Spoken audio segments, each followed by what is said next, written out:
Sir రాజకీయ జీవితం చూసుకుంటే మీకు బాగా సంతృప్తినిచ్చిన పోరాటం ఏంటి? అన్ని సందర్భాల్లో మేము చేసే దాదాపుగా మా ఐడియాలజీని సిద్ధాంతంగా మారుస్తూ ప్రజల దగ్గరికి తీసుకెళ్లేటువంటి ప్రయత్నంలో ఆర్టికల్ 370 గురించి మీకు సంబంధించి మీ ప్రాంతానికి ఏమైనా డెవలప్మెంట్ విషయంలో కానీ కేంద్రం నుంచి కానీ ఇక్కడ రాష్ట్రం నుంచి కానీ ఏమైనా మీ ప్రాంతానికి ఏమైనా చేయగలిగారా? మైక్రో డెవలప్మెంట్, మ్యాక్రో డెవలప్మెంట్ అనే డెవలప్మెంట్స్ 2 టైప్స్. పేదరిక నిర్మూలన అనేది స్థూలంగా కనపడదు. ఒక వ్యక్తి ఎదిగితే అతను సంపాదించడం తెలుసు. మీరు రాజ్యసభ ఎంపీగా ప్రమాణ స్వీకారం చేసిన తర్వాత ముందు పెట్టుకున్న లక్ష్యాలు ఏంటి? దేశం కోసం కావచ్చు, లేదంటే రాష్ట్రం కోసం ఏ విధంగా బిహేవ్ చేయాలనుకుంటున్నారు? శాసనసభ, పార్లమెంట్లు రెండు కూడా ఈరోజు ఒక పంచాయతీ అండ్ కార్పొరేషన్ స్థాయి. ఇందిరాగాంధీ గారి టైంలో అమెరికా చెప్పిన మాట వినకుండా కొనసాగించారు, యుద్ధం గెలిచామని. ఇప్పుడు చూస్తే బీజేపీకి సంబంధించి యుద్ధం విషయంలో పలు మాటలు, విమర్శలు వస్తూ ఉంటాయి. ఇందిరాగాంధీ గారి హయాంలో దాదాపుగా మనం 2 పర్యాయాలు పాకిస్తాన్ భూభాగంలోకి వెళ్ళి వాళ్ళందరినీ పట్టుకుని వాళ్ళ యొక్క సైన్యాన్ని ఇక్కడ నిర్బంధించినటువంటి పరిస్థితుల్లో వాళ్ళు అమెరికా యొక్క ఒత్తిడికి లోబడి. మీకు రాజకీయాల్లో కానీ పర్సనల్ లైఫ్లో కానీ స్ఫూర్తిగా నిలిచిన వ్యక్తి ఎవరు? తాజా రాజకీయ పరిస్థితుల్లో నరేంద్ర మోడీ గారి యొక్క నిర్ణయాలు, అమిత్ షా గారి యొక్క వ్యూహాలు, అమిత్ షా వ్యూహాలు మారిన పరిస్థితుల్లో కూటమి ప్రభుత్వం ప్రజల ఆకాంక్షలకు అనుగుణంగానే రాష్ట్రంలో పనిచేస్తుందా? ఒక వ్యక్తి నాతో విభేదించినటువంటి వాడు మీరు అభిప్రాయ భేదాలని మీరు శత్రుత్వంగా భావించి అతను సాధించాలనే పరిస్థితి వచ్చిందో దానివల్ల జరిగేటటువంటి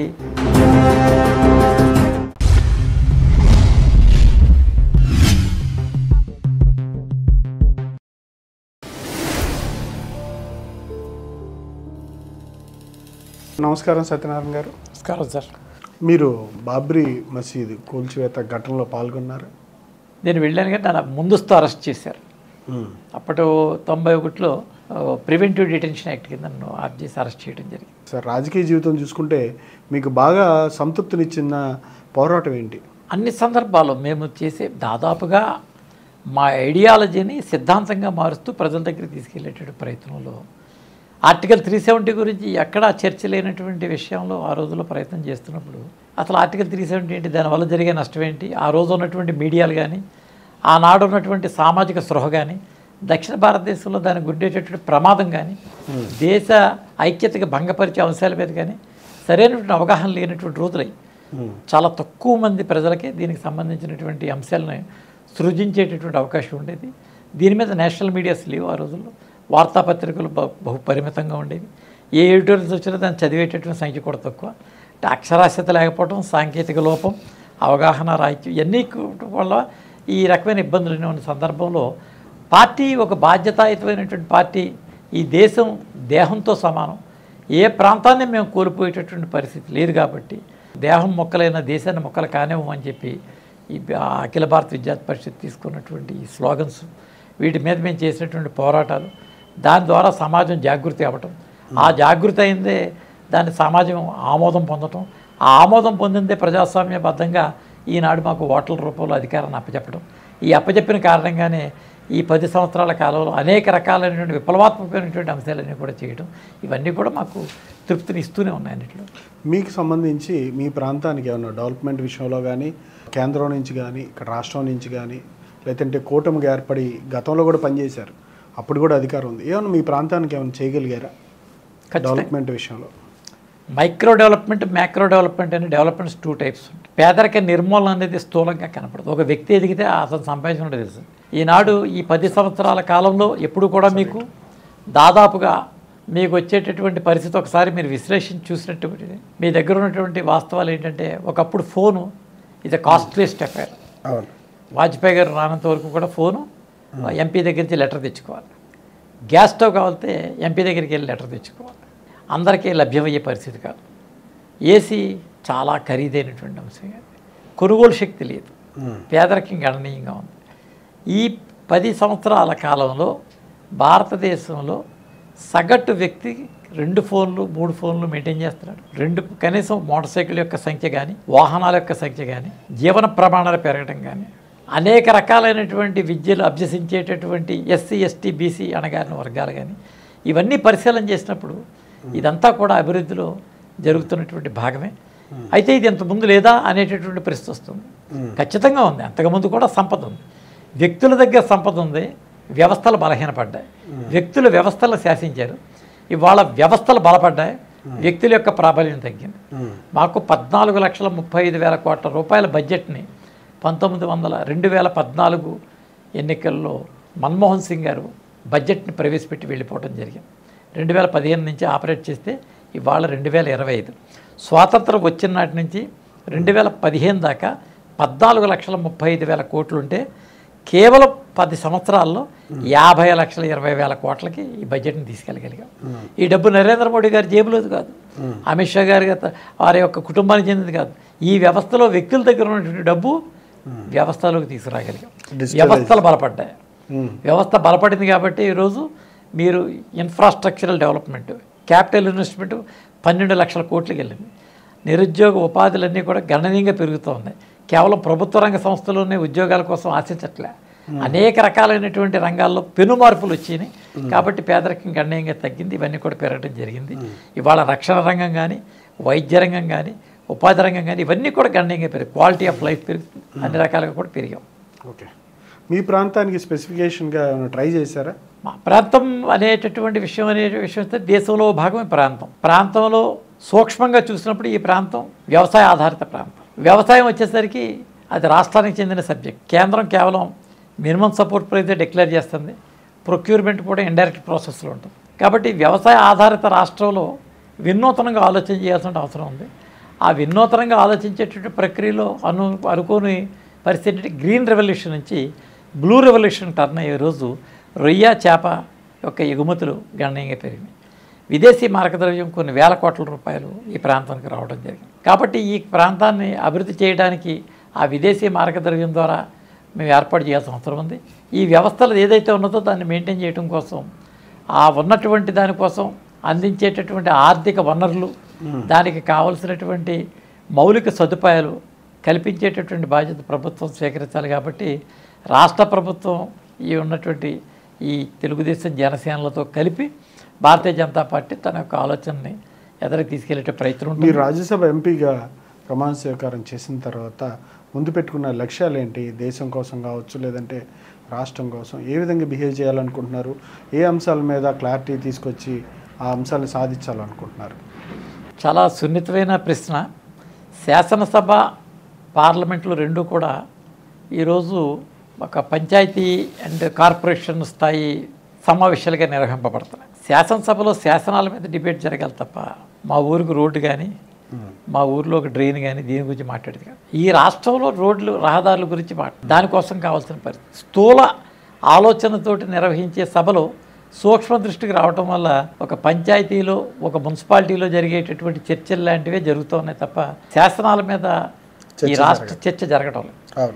కాబట్టి పార్లమెంటు సభ్యుడి నుంచి కూడా ఎక్స్పెక్ట్ చేసేది ఏంటంటే వ్యక్తిగతమైన ప్రయోజనాలు, స్థానిక అవసరాల గురించి మాట్లాడాలి. కానీ చేయవలసింది దేశ ప్రయోజనాల కోసం శాసనాలు చేయాలి. ఈరోజు మేము నీరు లేక కాదు, ఆంధ్రప్రదేశ్లో నీటి నిర్వహణ విధానం సరిగా లేక, నీరు లేక దాదాపుగా మనకి 3,000 టీఎంసీలు వృధాగా సముద్రంలోకి గోదావరి నుంచి వెళ్ళిపోతుంది. బచావత్ అవార్డు ప్రకారం 1,450 టీఎంసీలు మనకి అలాట్ అయింది.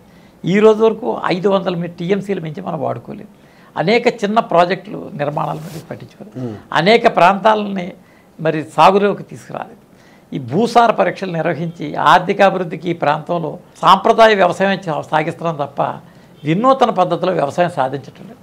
ఈ సాంప్రదాయాన్ని నుంచి వినూతనానికి వెళ్ళాలంటే పాలసీస్ రావాలి. ఈ భూసార పరీక్షల మీద నుంచి ఏ భూమి దేనికి ఉపయోగిస్తుందో చూడాలి. ఈ ప్రాంతంలో రీసెర్చ్ అండ్ అనాలిసిస్ వింగ్స్ ఏర్పాటు చేసుకోవాలి. మనం తినేటటువంటి ఆహారం ఏంటి, మనం దిగుమతి చేసుకునేటువంటి ప్రొడక్ట్లు ఏంటి, మనం ఎగుమతి చేయడానికి కావాల్సిన సెంటర్లు ఏంటి, ఇటువంటి అంశాల మీద సృజించినప్పుడు సమాజం స్థూలంగా అభివృద్ధి చెందుతుంది తప్ప చిన్న చిన్న అంశాల మీద దాని మీద పెద్ద అంశాలు జరగవు. కాబట్టి దేశ స్థూల ప్రయోజనాల మీద దృష్టి పెట్టి రాష్ట్ర స్థూలాభివృద్ధి కోసం ఆలోచన చేస్తూ స్థానికంగా ఉన్నటువంటి మౌలిక సదుపాయాల మీద దృష్టి సారించినట్టయితే ఒక సమతౌల్యమైనటువంటి ఆలోచనతోటి సమాజాన్ని ఎదరికి తీసుకెళ్లే ప్రయత్నం. కాబట్టి ఆ రకమైనటువంటి ప్రాధాన్యతలతోటి నా రాజకీయ ప్రస్థానాన్ని కొనసాగిస్తానని చెప్పి తెలియజేస్తాను. మీకు అనిపిస్తుంది అలా చేయాలనుకుంటున్నారు? ఓకే, యుద్ధానికి సంబంధించి మొన్న జరిగిన యుద్ధంలో ఎవరిది పై చేయి? ఖచ్చితంగా భారతే పై చేయి, అనుమానం ఏమి లేదు. ఇందిరాగాంధీ గారి టైంలో అమెరికా చెప్పిన మాట వినకుండా కొనసాగించారు, యుద్ధం గెలిచామని. ఇప్పుడు చూస్తే బీజేపీకి సంబంధించి ఒక పక్క నుంచి యుద్ధం విషయంలో పలు మాటలు విమర్శలు వస్తూ ఉంటాయి. సోషల్ మీడియా వేదికలు పక్కన పెడితే మీకేమనిపించింది? ఒక బాధ్యతాయుతమైనటువంటి వ్యక్తి ప్రధానిగా ఉన్నప్పుడు ఏ రకంగా స్పందించాలన్న దానికి నరేంద్ర మోడీ గారు యొక్క నాయకత్వం నిలువెత్తు సాక్ష్యం. ఇందిరాగాంధీ గారి హయాంలో దాదాపుగా మనం 2 పర్యాయాలు పాకిస్తాన్ భూభాగంలోకి వెళ్ళి వాళ్ళందరినీ పట్టుకుని వాళ్ళ యొక్క సైన్యాన్ని ఇక్కడ నిర్బంధించినటువంటి పరిస్థితుల్లో వాళ్ళు అమెరికా యొక్క ఒత్తిడికి లోబడి వదిలేసినటువంటి పరిస్థితి అప్పటి ప్రధాని దగ్గర చూసాం. ఇప్పటి ప్రధాని ఆ రకమైనటువంటి యోచన కానీ ఆలోచన కానీ లేదు. యుద్ధంలో మన యొక్క పనితీరుని ఈరోజు ప్రపంచమే నివిరిపోయే పరిస్థితి వచ్చింది. యూరోప్ యూనియన్ టార్గెటెడ్ అటాక్స్ ఎప్పుడైతే జరిగినాయో ఇంత వర్టికల్ షేప్లో డయాగ్యులర్లో వదిలేసినటువంటి ఈ బాంబ్స్ ఏవైతే ఉన్నాయో ఈ ఎక్స్ప్లోజివ్స్ని దాన్ని రాడార్స్ క్యాచ్ చేసి ఆ రాడార్స్ ద్వారా టార్గెటెడ్ పాయింట్కి వెళుతూ అక్కడ కేవలం తీవ్రవాద శిబిరాలని కొడుతూ ఏ ఒక్క సివిలియన్కి ఇబ్బంది లేకుండా ఒక అద్భుతమైనటువంటి యుద్ధనీతిని నిర్వహించినటువంటి పరిస్థితి చూసి ప్రపంచమే నివిరిపోయింది. అంతరిక్ష రంగంలో మనం చేసినటువంటి ఏర్పాట్ల వల్ల మనతోటి దాదాపుగా 28 దేశాలు మనతోటి ఒప్పందాలు కుదుర్చుకున్నాయి. మన శత్రు దేశంతో ఒప్పందం చేసుకుని ఆయుధాలు ఇచ్చినటువంటి చైనా ఈరోజు పేలవంగా నిలిచిపోయినటువంటి దాఖలాలు, మన మిత్రపక్షంగా మన మిత్ర దేశంగా ఉన్నటువంటి రష్యా S-400 కానీ అండ్ రఫేల్ కానీ ఇవన్నీ పెర్ఫార్మెన్స్ చేసి చూసినప్పుడు మన యొక్క స్థితి అన్ని దేశాల కంటే కూడా చాలా ఉత్తమోత్తమైనటువంటి పరిణితి చెందినటువంటి పరిస్థితి ఉంది. మొన్న ఏదో ఒక సినిమాలో ఒక డైలాగ్ ఉంది, ఎక్కడ నెగ్గాలో కాదు ఎక్కడ తగ్గాలో తెలుసునండి. నరేంద్ర మోడీ గారికి ఎక్కడ తగ్గాలో తెలుసు. ప్రపంచ 5వ ఆర్థిక వ్యవస్థ నుంచి 3వ ఆర్థిక వ్యవస్థకు మనం వెళుతూ ఉన్నాం. దీన్ని అనేక దేశాలు మన మీద ఆర్థికపరమైనటువంటి ఈర్ష్యాద్వేషాలతో ఉన్నాయి.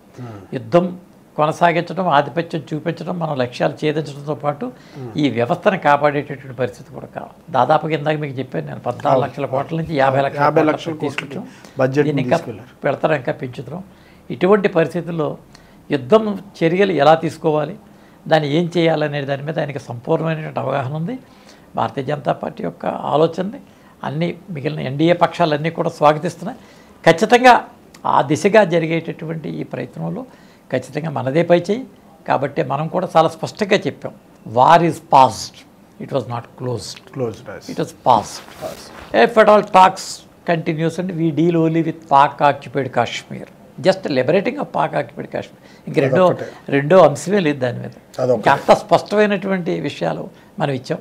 ఈ అంశాలన్నీ అంతర్జాతీయ ప్లాట్ఫామ్ మీద పెట్టి పక్కలో బల్యంలో పెట్టి దేశంలో ఈ రోజుకి కూడా ఈ దరిద్రాన్ని తీసుకొచ్చినటువంటి కాంగ్రెస్ పార్టీ మాట్లాడటానికి కానీ దాన్ని సమర్థించే కమ్యూనిస్ట్ పార్టీలు మాట్లాడడానికి కానీ అర్హత ఎంతమాత్రం కూడా లేదు.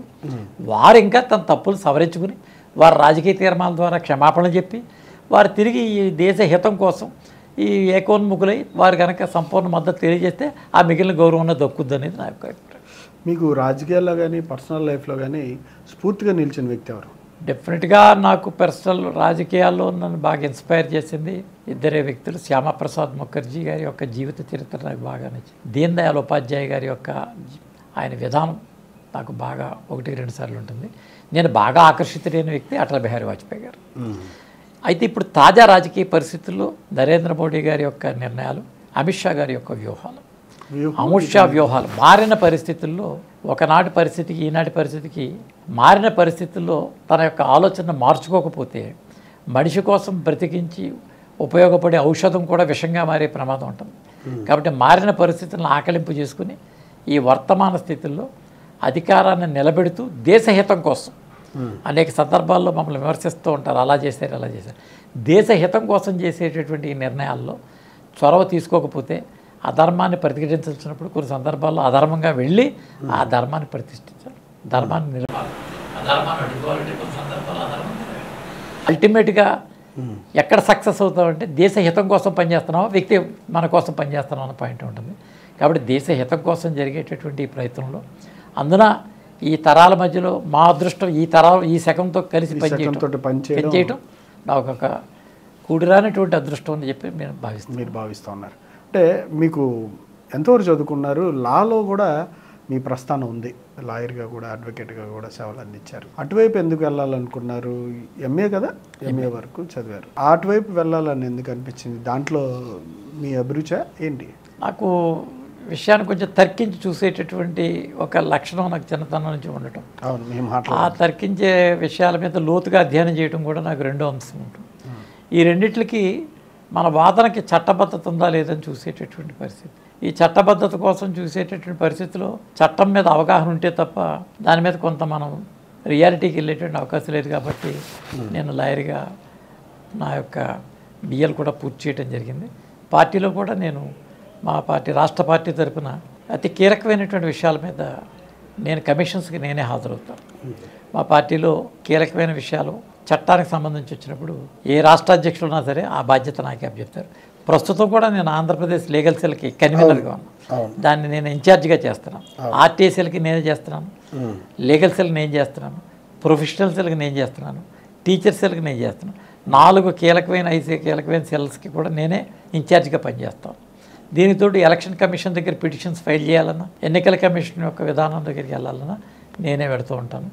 ఏదన్నా ఈ రాష్ట్ర శాసనసభలో ప్రవేశపెట్టే బిల్లు ఏదైనా ఉంటే దాన్ని వ్యతిరేకించాలన్నా, కోర్టులో మేము పబ్లిక్ ఇంట్రెస్ట్ లిటిగేషన్లో వేయాలన్నా వేసేటటువంటి అలవాటు టీంని తయారు చేస్తాం. ఆ అభిరుచితోనే, ఆ ఆలోచనతోనే మీరు దాని మీద విషయ పరిజ్ఞానం పెంచుకోవడం, లోతైనటువంటి పరిశీలన కోసం. రాజశేఖర రెడ్డి గారు ముఖ్యమంత్రిగా ఉండగా ముస్లిమ్స్ని బీసీలో చేరుస్తూ తీసుకున్న నిర్ణయాన్ని మేము ఛాలెంజ్ చేస్తాం.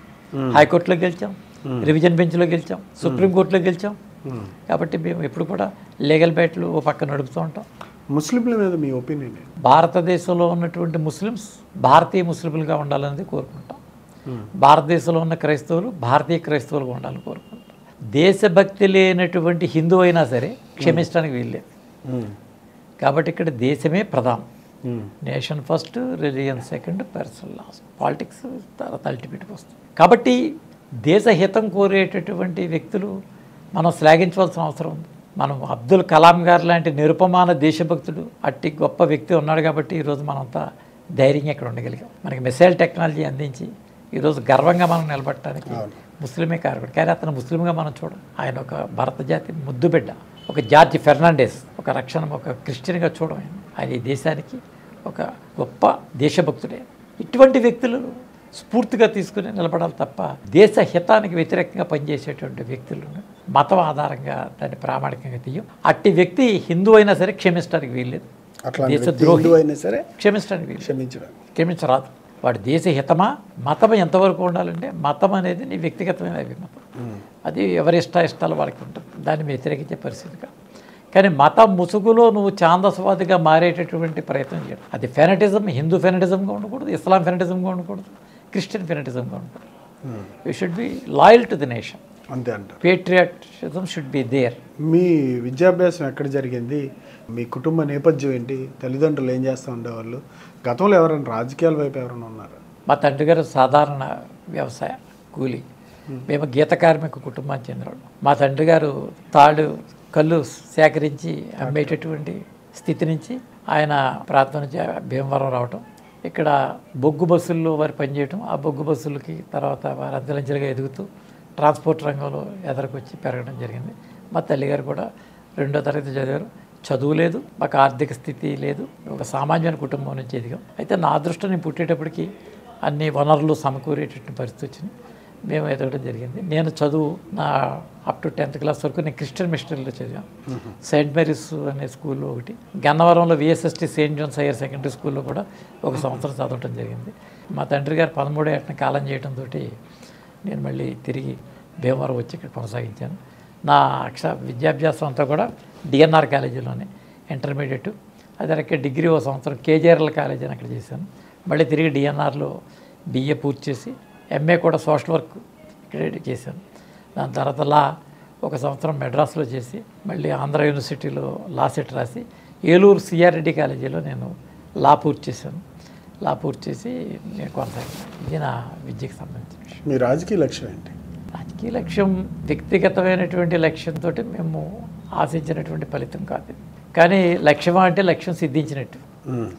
ఒక సాధారణ వ్యక్తి దేశంలో అత్యున్నత సభలో స్థానం సంపాదించాం. 250 మంది సభ్యుల్లో ఒక సభ్యుడిగా నన్ను అక్కడ పెట్టిన తర్వాత ఇంకా లక్ష్యం అంటే అత్యుత్తమైన లక్ష్యం. చాలా ఉన్నతమైనటువంటి స్థితికి వెళ్ళినట్టు. అయితే ఒక సంకేతం ఏంటంటే నమ్మిన సిద్ధాంతం కోసం నిబద్ధతతో పనిచేస్తే మనం చేసేటటువంటి పనిలో న్యాయం ధర్మం ఉన్నట్టయితే ఆ రకమైనటువంటి అవకాశాలు రావడానికి నా ఎంపిక ఒక ఉదాహరణగా చూపించేటటువంటి స్థితి అయితే ఈరోజు మా పార్టీలో అందరికీ కనపడింది. మీ పార్టీ మీ అమ్మాయిలకి మీ అనుచరులకి ఈ సందర్భంగా మీ చెప్పాలనుకునేది సహనం చాలా అవసరం. రాజకీయాలు ఓపిక లేనటువంటి వ్యక్తులు రాజకీయాల్లో కొనసాగలేరు.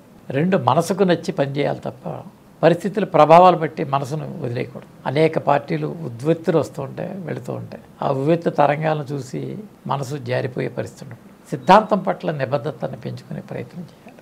లక్ష్యం అన్నిటికంటే ముఖ్యమైనది ఏంటంటే దేశ హితం కోసం ఆ లక్ష్యం ఉందా లేదనేది 1-2 సార్లు ఆలోచన చేయాలి. కారణం ఏంటంటే కమ్యూనిజం ఒక ఐడియాలజీ, నక్సలిజం ఒక ideology, Maoism ideology, capitalism ideology, Leninism ideology, aristocratic ideology. ఇన్ని ఐడియాలజీస్ ఉన్నా ఈ ఐడియాలజీస్ మీద నీకు అవగాహన ఉన్నప్పుడు ఈ సమాజానికి ఉపకరించేటటువంటి ఏ ఐడియాలజీ ఉంటుందో ఆ ఐడియాలజీ పాటించాలి. అంటే దాని అర్థం నీకు స్వధర్మాన్ని పాటించేటటువంటి ప్రయత్నం ఉండాలి. పాటించకూడదని పరధర్మాన్ని పాటించరాదు, స్వధర్మాన్ని పాటించాలి. ఈ వ్యవస్థలో ఉన్నటువంటి ధర్మాలని పాటించేటటువంటి యోచనతోటి ఈ వ్యవస్థలో ఉత్తమమైనటువంటి ఫలితం ఇవ్వడంతో పాటు ఈ సమాజంలో ఫ్రీ ఫెయిర్ ట్రాన్స్పరెంట్ సిస్టమ్ ఉండాలి. స్వేచ్ఛగా సుఖాన అందరూ సుఖంగా హాయిగా ఉండేటటువంటి ఒక ఉత్తమ సమాజం, ఒక ఉన్నత విలువలతో ఒక ఆదర్శవంతమైనటువంటి దేశం ఉండి ప్రపంచ దేశాలకి భారతదేశం గురుస్థానాన్ని సంపాదించాలనేటటువంటి యోచనతో మనం పనిచేయాలంటే నా యొక్క మీ యొక్క యోచన, నేను ఇచ్చేటటువంటి సూచన అంటారు. సార్, కూటమి ప్రభుత్వం గురించి క్లుప్తంగా చెప్పాలంటే ఏం చెప్తారు? కూటమి ప్రభుత్వం ప్రజల ఆకాంక్షలకు అనుగుణంగానే రాష్ట్రంలో పనిచేస్తుందా? అంటే జగన్మోహన్ రెడ్డి గారి ప్రభుత్వంలో ఆయన పరాకాష్ఠకి వెళ్ళి వారికి 151 స్థానాలు ఇచ్చిన తర్వాత అసలు అవసరం లేని అనేక విషయాలు ఈ రాష్ట్రంలో ఉన్నటువంటి ప్రజల యొక్క ఆలోచనలతోటి వారు ఒక మైండ్ గేమ్ ఆడుకుంటూ అది 3 రాజధానుల అంశం కానీ, లేదా ఈ రాష్ట్రంలో వచ్చేటటువంటి పరిశ్రమల విషయంలో కానీ, లేదా ఈ రాష్ట్రాన్ని ఆర్థిక వనరులు పెంపేటటువంటి ప్రయత్నం కానీ వారు ఆలోచన చేయలేదు. సరిపోగా వ్యక్తి దోషులను పరాకాష్ఠకి వెళ్ళిపోయాడు. పరాకాష్ఠకి వెళ్ళినటువంటి నేపథ్యంలో ప్రత్యర్థులను రాజకీయాల్లో శత్రువులుగా భావించే స్థితికి తీసుకొచ్చారు. ఇది రాజకీయాల్లో స్వాగతించకూడనటువంటి విషయం. నాతోటి మీకు అభిప్రాయ భేదం ఉండొచ్చు, మీకు నాకు వ్యక్తిగతమైనటువంటి విభేదాలు. కానీ ఎప్పుడైతే మీరు ఒక వ్యక్తి నాతో విభేదించినటువంటి వాడు మీరు అభిప్రాయ భేదాలని మీరు శత్రుత్వంగా భావించి అతను సాధించాలనే పరిస్థితి వచ్చిందో దానివల్ల జరిగేటటువంటి పరిస్థితి ఏ రకంగా ఉంటుందంటే వాళ్ళ జగన్మోహన్ రెడ్డి గారి ఆయన యొక్క జీవితం చూస్తే తెలుస్తుంది. మనకి సాగుతుంది కదా, ఎల్లకాలం మనమే అధికారంలో ఉంటాం, ఎల్లకాలం మన దగ్గరే ధనం ఉంటుంది అనేటటువంటి యోచన కానీ, అన్నీ డబ్బుతో జరుగుతాయనేటటువంటి భావన కానీ, వీటన్నిటి నుంచి కూడా రాజకీయ నాయకులు బయటికి రావాలి. ఈరోజు జరుగుతున్న పరిస్థితి ఏంటంటే స్వేచ్ఛగా ఉండాలి. చంద్రబాబు నాయుడు గారు మీరు వ్యతిరేకించండి, పాలసీ మీద వ్యతిరేకించండి. జగన్మోహన్ రెడ్డి గారు వ్యతిరేకిస్తున్నాం, మేము వ్యతిరేకిస్తాం, నీ విధానాలు కరెక్ట్ కాదని. కానీ బట్ వ్యతిరేకించడం వేరు, నువ్వు శత్రువుగా భావించేటటువంటి పరిస్థితి, శత్రువుగా భావించేటటువంటి ఆ పరిస్థితి ఈరోజు దాపరిచ్చింది. ఆ రకమైన పరిస్థితి వచ్చింది ఈ ప్రభుత్వం వచ్చిన తర్వాత. అటువంటి స్థితిలో లేవు. పోలీసులు ఫ్రీ ఫెయిర్గా, ఇన్ఫ్రాస్ట్రక్చర్స్ సంబంధించి ఇదే రోడ్లలో ప్రయాణం చేయాలంటే చాలా ఇబ్బందిగా ఉంటుంది. కాబట్టి ఒక్కటొక్కటిగా దీన్ని సరి చేసుకుంటూ వస్తున్నారు. కారణం ఏంటంటే సంపద సృష్టించేటటువంటి పరిస్థితి ఎక్కడ కూడా జరగలే. గతంలో జరిగినటువంటి పరిస్థితి ఏంటంటే పంపకాలకు వెళ్ళిపోయాడు, అప్పులు బాగా విపరీతంగా చేస్తారు. సంపద సృష్టి జరుగుతుందా? జరగాలి, ఖచ్చితంగా జరిగేటటువంటి యోచన ఉండాలి. ఇప్పుడు మనకి సంపద సృష్టించడం అంటే ఉత్తరప్రదేశ్ ఒక రోల్ మోడల్గా తీసుకోవాలి. 23వ స్థానంలో ఉన్నటువంటి ఉత్తరప్రదేశ్ ఈరోజు #1 ప్లేస్ నీకు మిగిలిన బడ్జెట్లో ఎలాగొచ్చింది? యోగి ఆదిత్యనాథ్ గారు ఏమన్నా పెద్ద కోటీశ్వరుడా? విధానాలు, నీ విధానాలు తీసుకోవాలి. కాబట్టి ఈ విధానాలు అనుసరించేటటువంటి పద్ధతుల్లో అవసరమైతే ఇతర రాష్ట్రాల్లో జరుగుతున్న పరిస్థితులు తీసుకోవాలి. ఈ రాష్ట్రంలో అత్యధికంగా ఖర్చు అయ్యేది విద్యుత్ మీద ఖర్చు అవుతుంది. విద్యుత్తుని బయటికి 18 రూపాయలు 16 రూపాయలు యూనిట్ చేసుకుంటున్నాం. అట్టి విద్యుత్తుని దిగుమతి చేసుకోక్కర్లేకుండా మనం స్వయంగా ఉత్పత్తి చేయడానికి కావాల్సిన ప్రత్యామ్నాయ మార్గాలు ఏం ఆలోచిస్తున్నాం? ఈ రాష్ట్రంలో మనకి ఎగుమతులు ఏమున్నాయి? ఎగుమతులు ఇదేన్ని పెంచితే మన దగ్గర ఉంటుంది. నేను ఇందాక చెప్పాను పాలసీస్ అంటే దాని మీద చర్చ జరగాలి. ఆ చర్చ జరిగితే ఈ రాష్ట్రం ఎక్కడ నష్టపోతుంది, మన ఖర్చులు దేనికి ఇస్తున్నాం? స్టాట్యూటరీ ఎక్స్పెండిచర్స్, మ్యాండేటరీ ఎక్స్పెండిచర్స్, కొన్ని నాన్ స్టాట్యూటరీ ఉంటాయి. ఈ ఎక్స్పెండిచర్స్లో ఖచ్చితంగా పెన్షన్లు జీతాలు ఇవి ఖచ్చితంగా ఇచ్చి తీరాల్సిందే, నెలసరి బిల్లులు ఖచ్చితంగా ఇవ్వాల్సిందే, నెలసరి ఆయిల్ డీజిల్ ఖర్చులు ఖచ్చితంగా వెళ్తుంది. అది కదా స్టాట్యూటరీ ఎక్స్పెండిచర్. కానీ నాన్ స్టాట్యూటరీ ఎక్స్పెండిచర్స్ ఉంటాయి, అవసరం లేని ఖర్చులు ఉంటాయి. ఆ ఖర్చులు తగ్గించాలి. మనం సంపద పెంచేటటువంటి ప్రయత్నం చేయాలి. రెగ్యులర్గా వచ్చేదాన్ని ఇప్పుడు ఈ వరుసగా పవర్ మీద బిల్లు పెంచుకుంటూ వెళుతూ రిజిస్ట్రేషన్ పెంచుకుంటూ వెళితే ఇంకా దాన్ని నువ్వు సంపద సృష్టించినట్టు ఏమవుతుంది కాదు. కాబట్టి దానికోసం ప్రత్యామ్నాయ మార్గాలు ఆలోచించాలి. నీ ఎగుమతులు ఎక్కడ దొరుకుతున్నాయి, దానికి డిమాండ్ ఎక్కడుంది, దేశంలో ఎక్కడుంది, అంతర్జాతీయ స్థాయిలో ఎక్కడుంది, నీ దిగుమతులు ఏవి తగ్గించుకోవాలి, నీ నేల దేనికి పండిస్తుంది, ఏ రంగాన్ని నువ్వు అభివృద్ధి పెంచాలి. ఫ్లోరికల్చర్ పెంచావు. అనంతపూర్లో ల్యాండ్లో ఎందుకు పనిచేయనటువంటి ల్యాండ్లో సోలార్ ప్రాజెక్ట్స్ పెట్టారు మన కేంద్ర ప్రభుత్వం. వారు రైతుకి వ్యవసాయం చేస్తున్నంత ఆదాయం వచ్చేస్తుంది. అవును, కేవలం పాయింట్ పెట్టాం. దానికి స్టాండ్ బై గ్యారంటర్గా గవర్నమెంట్ నిలబడి వచ్చింది. ఇవాళ ఇంత మీకు చెప్పాను, భూములకు నీరు లేక కాదు, నీటి నిర్వహణ లేక. ఆ నీరు దేనికి వాడుతున్నాం, ఆ నీరు కొత్త భూమిని ఎంత సాగులో తీసుకురావాలి, ఆ భూమి దేనికి ఉపయోగించాలి. వీటన్నిటి మీద జరగాలంట. వీటన్నిటి మీద జరిగితే ఖచ్చితంగా ఒక ఉత్తమమైనటువంటి పరిస్థితి వస్తుంది. సార్ కొన్ని క్వశ్చన్స్ అడుగుతాను, వాటికి క్లుప్తంగా మీరు చాలా తక్కువ షార్ట్ టైంలో మీరు ఆన్సర్ చెప్పాలి. సార్ మీకు రాష్ట్ర రాజకీయాల్లో ఇష్టమైన నాయకుడు? రాష్ట్ర స్థాయిలో మాకు ఇష్టమైనటువంటి నాయకుడు అంటే మాకు కష్టమైన ప్రశ్న. అంటే కొంతవరకు విలువలతో కావచ్చు, లేదంటే ఎవరైనా కావచ్చు, మీకు కొంతవరకు ఈ 60-70 సంవత్సరాలు. అవునండి, అంతే. మాకు సర్దార్ గౌతలచ్చన్న గారు. సర్దార్ గౌతలచ్చన్న గారు మీ సామాజిక వర్గ ప్రజలకి మీరేం చేయగలిగారు? ఇప్పుడు మొదలు పెట్టాలి. కారణం ఏంటంటే మేము ఇందాక చెప్పినటువంటి సంపద సృష్టి అనేది ఈ గీత కార్మిక కుటుంబాల వల్ల వచ్చేటటువంటి ఆదాయం ప్రధాన వనరు ఉంది. కాబట్టి రాష్ట్రం నడిచేది మద్యం మీద. ఆ మద్యం సంపద వీరికి చెందట్లేదు. దానికి సంబంధించిన విషయం మీద మదింపు చేయాలి సార్. మీ కుటుంబంలో మిమ్మల్ని బాగా ప్రోత్సహించే వ్యక్తి ఎవరు? నా భార్య అనుమతి లేకుండా జరిగేటువంటి పరిస్థితి కదా. కారణం ఏంటంటే కుటుంబంలో భర్త ప్రతిరోజు రాజకీయాల్లో తిరగాలంటే భార్య సహకారం లేకుండా ఒక్క అంగుళం కూడా కదలదు. కాబట్టి నేను ఎక్కువగా రుణపడింది మా భార్యకి. మీ కుటుంబం నుంచి రాజకీయ వారసుడిగా మీ బాబు కూడా వచ్చే అవకాశాలు ఉన్నాయి? అదే అతను వ్యక్తిగతమైన ఇష్టం. ఇంతవరకు అతను చదువుకుంటూ ఉన్నాడు, MBA పూర్తి చేశాడు. అతను ఇంతవరకు పాలిటిక్స్లోకి వెళ్తున్నారు. మొన్న పార్టీలో సభ్యత్వం తీసుకున్నారు. కాబట్టి నేనేమి ఒత్తిడి చేయను. వాళ్ళకు ఉన్న ఇంట్రెస్ట్ బట్టి వాళ్ళు ఎదురుకు వెళ్ళేటట్టు ప్రయత్నం చేయాలి. RSS మీద మీ ఒపీనియన్? RSS ఇప్పుడు ఎంతవరకు అవసరం శాఖల్లో పనిచేయడం? నేను ఈరోజు ఈ స్థితికి నేను రాగలిగానంటే ఆనాటి RSS యొక్క భావజాలం నాలో పుణికిపుచ్చుకుంది కాబట్టి ఆ సహనము, ఓర్పు, ఆ త్యాగనరతి, అత్యద్భుతమైనటువంటి నాయకులు వాళ్ళు చూశాను. కాబట్టి ఈరోజు సంఘం నాకు ఈ క్రమశిక్షణ పద్ధతి నేర్పింది. నాకు ఈ జ్ఞానాన్ని ఇచ్చిందంతా కూడా ఆ సంఘం RSS ఒకవైపు అయితే బీజేపీ మొదట్లో ఉన్న విధానాలకి ఇప్పుడు అవలంబిస్తున్న విధానాలు వేరు అని కొంతమంది సీనియర్లు కొంత ఆవేదన వ్యక్తం చేస్తూ ఉంటారు. అది నిజమా లేకపోతే అబద్ధం? ఇప్పుడు ఇందాక మీకు చెప్పాను నేను, మార్పు కోరనటువంటి పార్టీలు మురిగిపోతాయి. మార్పు సంతరించుకోకపోతే మార్పును స్వాగతించాలి. ఇది కృష్ణ పరమాత్మ భగవద్గీతలో చెప్పి అట్టి మార్పుని భారతీయ జనతా పార్టీ స్వాగతించింది. కాబట్టి ఈ యొక్క శక్తిని తట్టుకుని 15 సంవత్సరాలు మళ్ళీ వస్తాను. మనం రాబోయే అన్ని సంవత్సరాలు కూడా భారతీయ జనతా పార్టీ వెళ్ళేట పరిస్థితి ఉన్నది. మార్పు స్వాగతించాలి. మీకు ఆధ్యాత్మికంగా ఏదైనా గ్రంథం కానీ ఏదైనా పుస్తకం కానీ మీ మీద ప్రభావం చూపించిందా? భగవద్గీత ఖచ్చితంగా. నాకు ఏ రకమైనటువంటి మానసిక వ్యాకులత వచ్చినా, ఏ రకమైనటువంటి సంఘర్షణ వచ్చినా, మనోవికాసం వచ్చినా నేను వెంటనే చదివేది భగవద్గీత చదువుతాను. మీ జీవితంలో బాగా లో టైం ఎప్పుడు? తండ్రి గారు మరణించిన తర్వాత దాదాపుగా 5-6 సంవత్సరాలు చాలా కష్టమైనటువంటి పరిస్థితులు నేను ఎదుర్కొన్నాను. చాలా మ్యాక్సిమం పీరియడ్ ఎక్కువ లో టైంలోనే ఉన్నాను. అప్పుడు తర్వాత కూడా మీకు ఈ పదవి అనౌన్స్ చేసిన తర్వాత మిమ్మల్ని గ్రీట్ చేసిందో లేదంటే మిమ్మల్ని ఆశ్చర్యపరిచిందో, మీకు ఆనందం కలిగించినటువంటి సంభాషణ కానీ వ్యక్తి కానీ ఎవరు విశేష విషయంలో? అంటే నా పట్ల సమాజానికి, పార్టీలో ఉన్న వారందరికీ కూడా ఒకలాంటి సానుభూతి వచ్చేసింది. గత 40 సంవత్సరాల కాలంగా నేను శ్రీకాకుళం నుంచి నెల్లూరు దాకా రాయలసీమ జిల్లాలన్నీ తిరిగిన కారణంగా నాకు ఏ రకమైనటువంటి పదవి రాలేదనేటటువంటి ఒక యోచన ఉంది. కాబట్టి దాదాపుగా కార్యకర్తలు అందరూ కూడా మా పార్టీలో ఉన్న గొప్ప విషయం ఏంటంటే నాకు అనౌన్స్ చేసినప్పుడు కార్యకర్తలందరూ దీన్ని పూర్తి స్థాయిలో దీన్ని స్వీకరించారు. కాబట్టి ఒకళ్ళని చెప్పాలి, అందరికీ పట్ల కూడా నాకు సానుభూతి. అన్ని స్థాయిలో నాకు మండల స్థాయి నుంచి గ్రామ స్థాయి దాకా నాకు కార్యకర్తలతో నాకు వ్యక్తిగత పరిచయాలు ఉంటాయి. అన్ని చోట్ల నాకు ఆ భేదభావం. కారణం ఏంటంటే నేను కింద నుంచి పనిచేసుకుని రాష్ట్ర స్థాయి దాకా వచ్చాను.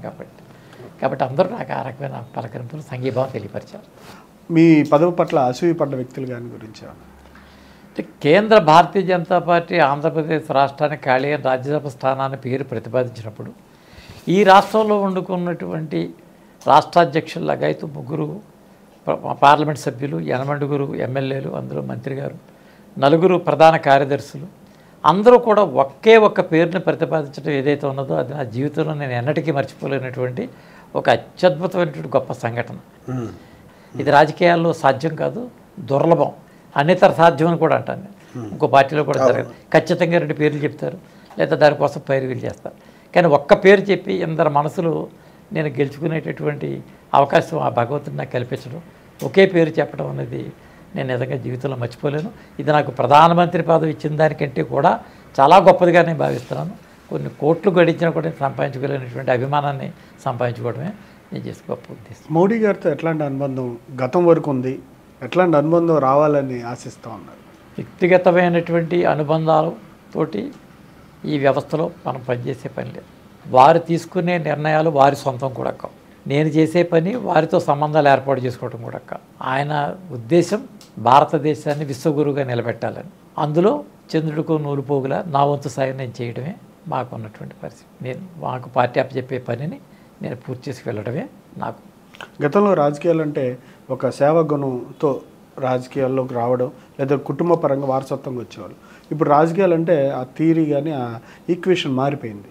నిజంగా రాజకీయాల్లోకి వచ్చి జనాలకు సేవ చేయాలనుకునే వాళ్ళకి మీరు ఇచ్చే సలహా ఏంటి? చిన్నది. మన యొక్క జీవితాలన్నీ కూడా రాజకీయాలతో ముడిపడి ఉన్నాయనే విషయాన్ని గమనించక, విద్య చదువుకున్నటువంటి వారు ఉద్యోగస్తులు కూడా ఓటు వేయనటువంటి పరిస్థితి చూస్తే, శాసనాల ద్వారా శాసింపబడేటటువంటి దేశంలో నువ్వు ఉన్నావనేటటువంటి ఆలోచన కలిగి ఉండి సామాజిక స్పృహ కోల్పోతున్నారు, వ్యక్తిగతమైన ప్రయారిటీలు పెరిగిపోతున్నారు. కాబట్టి సమాజం దీని పట్ల దృష్టి మరల్చి ఖచ్చితంగా వారు రాజకీయాల పట్ల అవగాహన పెంచుకోవాలి. దేశంలో ప్రపంచంలో జరుగుతున్న విషయాలు తెలుసుకోవాలి. ఒకరు చేసేటటువంటి విధానం మీద తెలుసుకోవాలి. బాధ్యతాయుతమైనటువంటి పౌరులు ఉండి తీరాలి. బాధ్యతాయుతమైన పౌరులు ఈ వార్తా మాధ్యమాల ద్వారా కానీ, ప్రసార మాధ్యమాల ద్వారా కానీ, అన్నిటి ద్వారా తెలుసుకోవాలి. అందరూ కూడా ఇందులో పాలు పంచుకోవాలి. ఇది నాకు సంబంధం లేదు అంటే మీరన్నట్టు అనర్హులు, దుర్మార్గులు, అవకాశవాదులు రాజకీయాలను శాసించే పరిస్థితి వస్తుంది. కాబట్టి మీరు బాధ్యతగా ఉంటే బాధ్యతయుతమైన నాయకులు వస్తారు. Okay sir, thank you very much అండి. మీ టైం ఇచ్చినందుకు thank you sir. Thank you very much. నమస్కారం సార్.